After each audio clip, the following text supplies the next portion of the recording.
বাবা মায়ের করা এই ছোট্ট ভুলের মাসুল যে এভাবে এই 3 মাস বয়সী বাচ্চাটাকে দিতে হবে তা কেউই কল্পনা করতে পারেনি। বাবা মা যখন ওই 3 মাস বয়সী ফুটফুটে বাচ্চাটা নিয়ে আমার চেম্বারে আসেন, তখন তারা বলেন যে জন্ম থেকেই তার কোমরের দিকে একটা ফোড়ার মতন জিনিস রয়েছে, যেটা থেকে অনবরত হালকা তরল, একটা জলের মতো তরল বেরিয়ে আসে। আমি দেখেই বুঝি এটা নিউরাল টিউব ডিফেক্টের কেস, বা আমরা ডাক্তারি পরিভাষায় বলি মাইলোমেনিঙ্গোসিল অথবা মেনিঙ্গোসিল।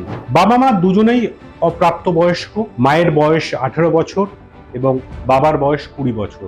মায়ের শরীর জরাজীর্ণ, রুগ্ন প্রায়। এমতো অবস্থায় তাদের কোল আলো করে একটি বাচ্চা আসে, এবং যেটা বললাম, বাচ্চাটির পিঠের ওখানে একটা ফোড়ার মতো জিনিস থাকে। আমি হিস্ট্রি নিয়ে জানতে পারি মায়ের ঠিকমতো অ্যান্টিনেটাল চেক আপ, মানে প্রেগনেন্ট থাকার সময় যে চেক আপ দরকার হয় সেটা হয়নি। পরিমাণ মতো উনি আয়রন, ফলিক অ্যাসিডের যে ট্যাবলেট ডাক্তারবাবুরা দিয়ে থাকেন সেটাও নেননি, এবং অ্যান্টিনেটাল চেক আপের সময় আল্ট্রাসাউন্ডও হয়নি ঠিকমতো। এর জন্যই কিন্তু এই মারণ রোগ, এই নিউরাল টিউব ডিফেক্ট, এতে আক্রান্ত হয়েছে ওই বাচ্চাটি।